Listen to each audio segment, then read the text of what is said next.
जिज्ञासु मित्रों, बहुत बहुत अभिनंदन है आप सभी का दिव्य सृजन में। प्रत्येक दिवस की भांति आज फिर हम यहाँ पर यह लाइव चर्चा का कार्यक्रम शुरू कर रहे हैं और आज के इस लाइव चर्चा का जो हमारा विषय है, कर्म फल का त्याग ही श्रेष्ठ है। पीछे जो हमने सुना उसका विषय क्या था? निर्गुण और सगुण में श्रेष्ठ कौन है? निर्गुण भक्ति श्रेष्ठ है या सगुण भक्ति? उस विषय में हमने यह समझा कि निर्गुण ही सुलभ है, सगुण क्षमा करें, सगुण ही सुलभ है, निर्गुण तो कठिन है। देह अभिमानी व्यक्ति के लिए, जो इंद्रियों के जंजाल में देह के अभिमान में फंसा हुआ है, उन सभी के लिए तो सगुण से ही उसका प्रारंभ होगा। हाँ, सिद्ध योगी जो हो गए हैं वो निश्चय ही निर्गुण तक पहुंच पाते हैं, निर्गुण की उपासना कर पाते हैं। लेकिन प्रारंभिक योगियों के लिए और देह अभिमानियों के लिए भगवान ने सगुण की ही बात की। लेकिन अब सगुण में भी अलग अलग अवस्थाएं हैं, उनमें भी श्रेष्ठ कौन है और सरल कौन है। जैसे कि सगुण सरल है, निर्गुण कठिन है। सगुण सरल है और निर्गुण कठिन है, वैसे ही अब सगुण में भी कौन कौन सी अवस्थाएं हैं और उनमें भी श्रेष्ठ क्या है और सरल क्या है। सरल क्या है, तो इन श्लोकों में, आगे के श्लोकों में भगवान इस विषय पे चर्चा कर रहे हैं और बता रहे हैं कि सगुण में भी क्या सरल है। तो भगवान ये कहते हैं कि भाई देखो, जो निर्गुण है वो कठिन है, सगुण सरल है। सगुण से ही प्रारंभ करना पड़ता है, लेकिन उसमें भी भगवान आगे कहते हैं, ये तो सर्वाणि कर्माणि मयि सन्न्यस्य मत्परा अनन्यनैव योगेन माम ध्यायन्त उपासते। परंतु जो संपूर्ण कर्मों को मेरे अर्पण करके और मेरे परायण होकर अनन्य योग से मेरा ही ध्यान करते हैं, उपासना करते हैं, जो मेरा ही ध्यान करते हैं और उपासना करते हैं, उनको कौन सी फल की प्राप्ति होगी? तो भगवान कहते हैं, तेषाम अहम समुद्धृता मृत्यु संसार सागरात भवामि न चिरात पार्थ मैया वेशित चेतसाम। हे पार्थ, मुझ में अविष्ट चित्त वाले उन भक्तों का मैं मृत्यु रूप संसार समुद्र से शीघ्र ही उद्धार करने वाला बन जाता हूं। मैं उनका उद्धार करता हूं जो ऐसी भावना रखते हैं और कर्म फल में आसक्ति न रखते हो। मय्येव मन आधत स्व मयि बुद्धिम निवेशय। मुझ में ही मन को लगा, मुझ में ही बुद्धि का निवेश कर, इन्वेस्टमेंट कर। मय्येव मन आधत स्व मयि बुद्धिम निवेशय निवसिष्यसि मय्येव अत ऊर्ध्वम न संशय। मुझ में मन को स्थापन कर, मुझ में ही बुद्धि को प्रविष्ट कर, इसके बाद मुझ में ही निवास करेगा, इसमें संशय नहीं है। मुझ में ही मन को स्थापन कर, मुझ में ही बुद्धि को प्रविष्ट कर, इसके बाद तू मुझ में ही निवास करेगा, इसमें संशय नहीं है। अब इसमें अगर संशय नहीं है तो फिर आगे की स्थिति भगवान कहते हैं कि अगर तुझे, अब हो सकता है कि भाई किसी को मन को लगाने में कठिन महसूस हो, तो क्या उसे सहारा लेना चाहिए? अथ चित्तम समाधातुम न शक्नोषि मयि स्थिरम अभ्यास योगेन ततो मामिच्छाप्तुम धनंजय। अगर तू मन को मुझ में अचल भाव से स्थिर करने में अपने को समर्थ नहीं मानता, तो हे धनंजय, अभ्यास योग के द्वारा मेरी प्राप्ति की इच्छा कर।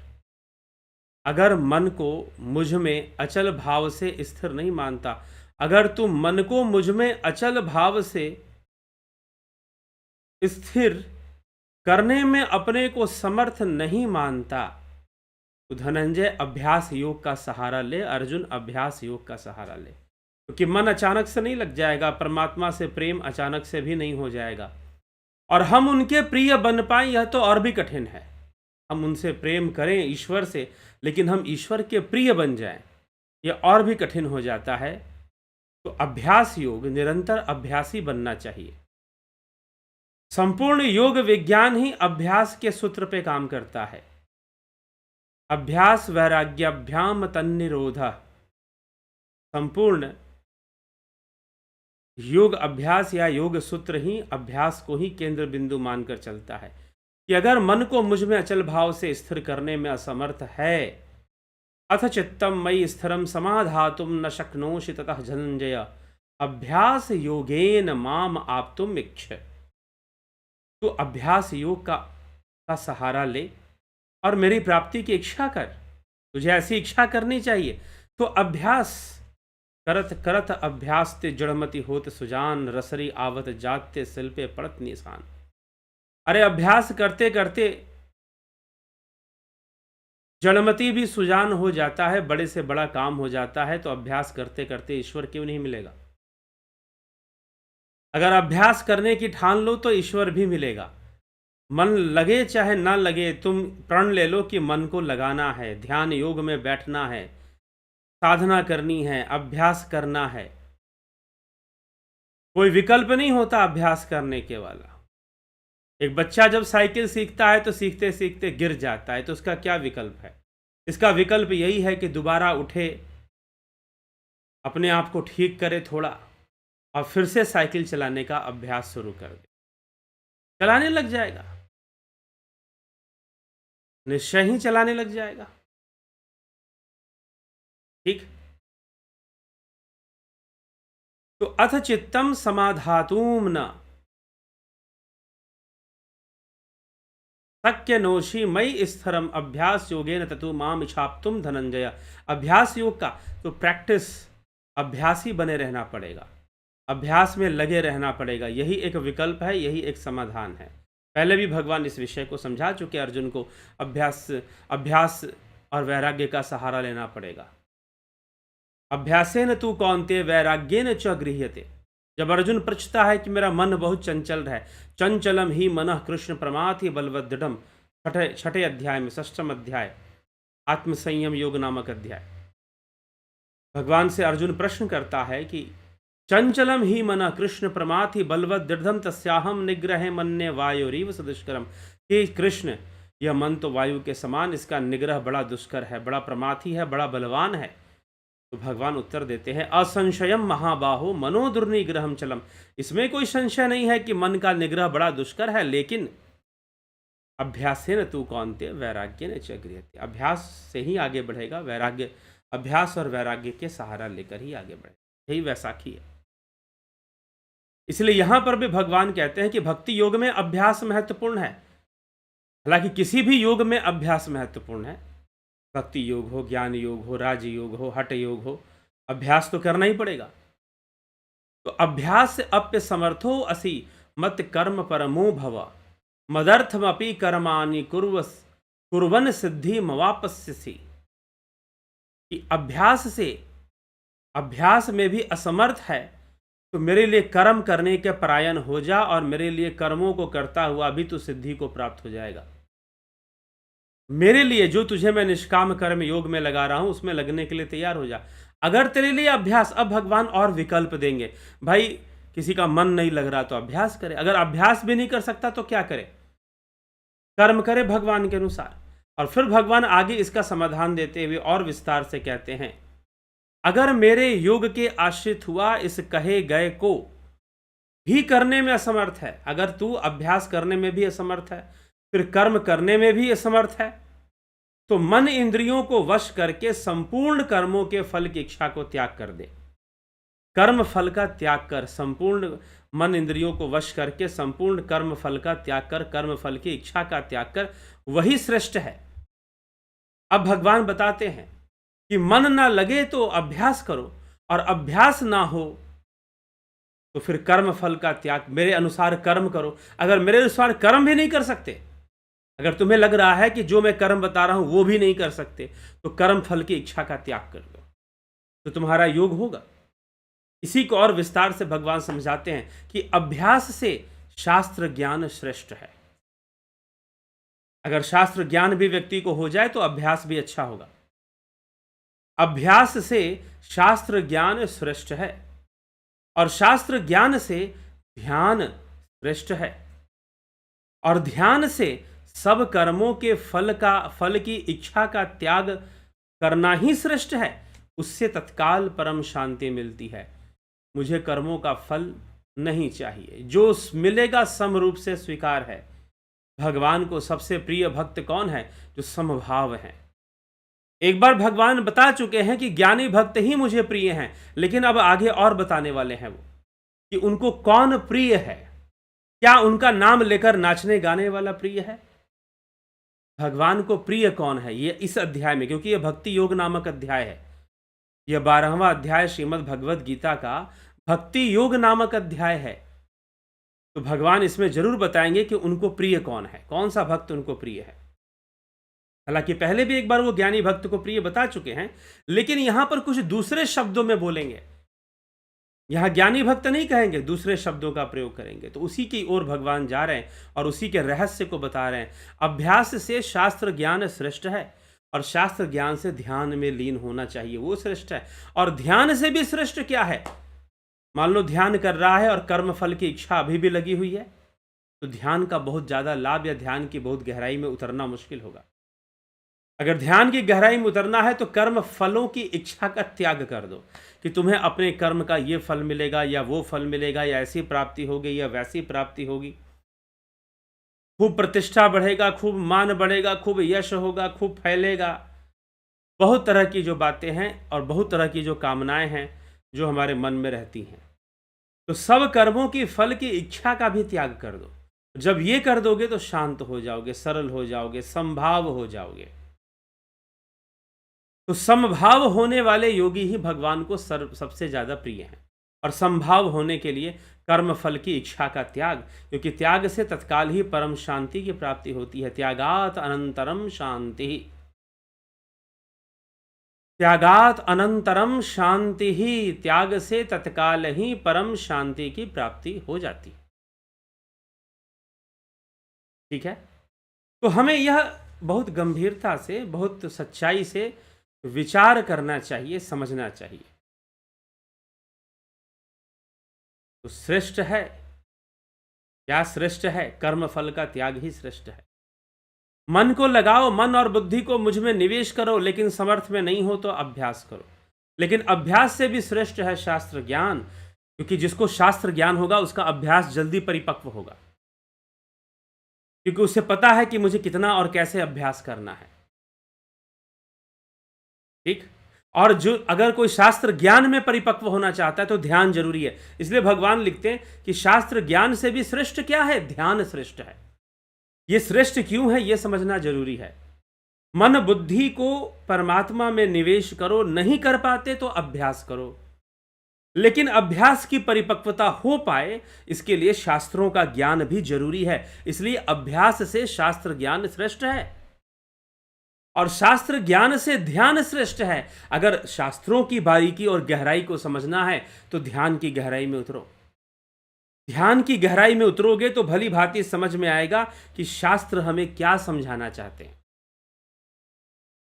ध्यान की गहराई में उतर के समझ में आएगा। लेकिन ध्यान की गहराई में भी अगर परिपक्व होना है, उतरना है, तो कर्म फल का त्याग कर दो। कर्म फल की इच्छा की प्राप्ति की जो इच्छा है उसे त्याग कर दो। कोई कर्मों का फल भोगने की अगर इच्छा है तो वो तुम्हें ध्यान की गहराई में डूबने देगी ही नहीं। वो तुम्हें तुरीयावस्था और उससे आगे बढ़ने ही नहीं देगी, परावस्था में नहीं जाने देगी, क्योंकि तुम्हारे अंदर अभी भी कर्म फल को भोगने की इच्छा है। इसलिए जो कर्म फल की इच्छा का त्याग कर देगा उसे तत्काल ही परम शांति की प्राप्ति हो जाएगी। भगवान यह व्याख्या कर, उसे तत्काल ही परम शांति की प्राप्ति हो जाएगी। तो ऐसे परम शांति, अब भगवान इसी का आधार लेकर यह बताएंगे कि सबसे प्रिय भक्त कौन है। भगवान का सबसे प्रिय भक्त कौन है, इसी तथ्य का आधार लेकर बताया जाएगा। भगवान स्वयं बताएंगे कि सबसे प्रिय भक्त कौन सा है।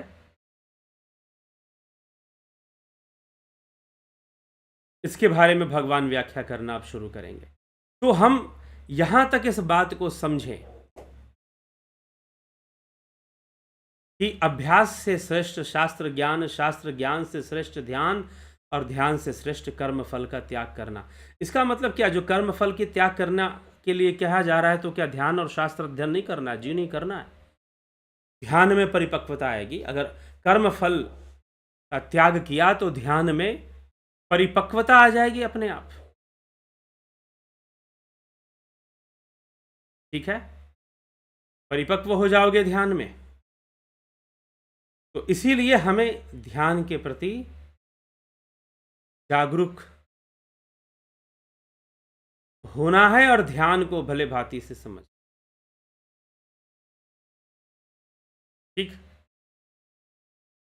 तो चलिए, कर्म फल का त्याग, यही सब भगवान समझा रहे हैं। और ध्यान की गहराई भी तभी प्राप्त हो पाती है, और ध्यान की गहराई के में उतरने का ही यह मार्ग है जो ध्यान योग का मार्ग है। ध्यान योग का मार्ग है। ध्यान योग का जो कोर्स है ऑनलाइन 20 अप्रैल से शुरू हो रहा है ऑनलाइन। अगर आप ऑफलाइन करते हैं तो 13 अप्रैल से शुरू होगा। 13 अप्रैल से ऑफलाइन कार्यक्रम भी शुरू हो जाएगा। और आप 13 अप्रैल से अगर चाहते हैं तो यह ऑफलाइन कार्यक्रम किसी जगह पे आना पड़ेगा। वाराणसी में आपको आना पड़ेगा। कहाँ आना पड़ेगा, कैसे आना पड़ेगा? अगर ऑफलाइन कोर्स करना है तो संपर्क करें। ठीक है, चलिए, तो इसी के साथ हम आगे बढ़ेंगे। और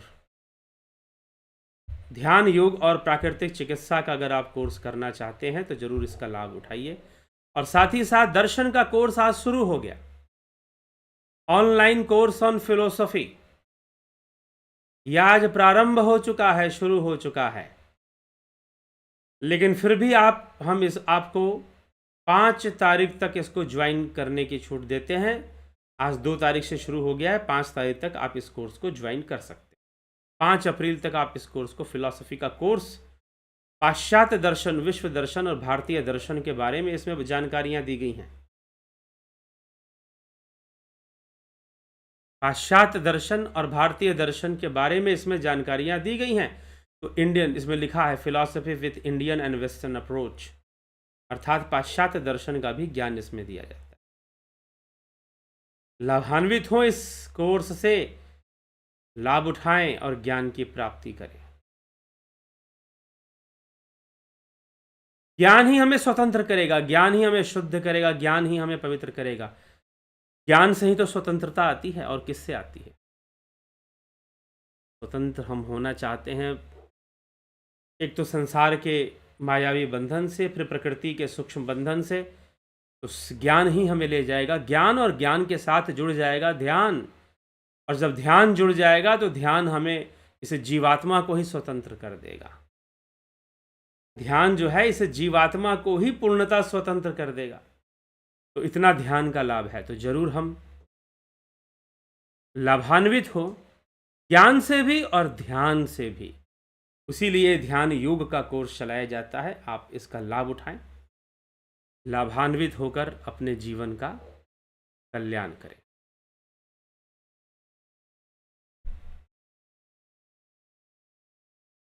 तो इसी के साथ हम कार्यक्रम को यहाँ विराम देंगे।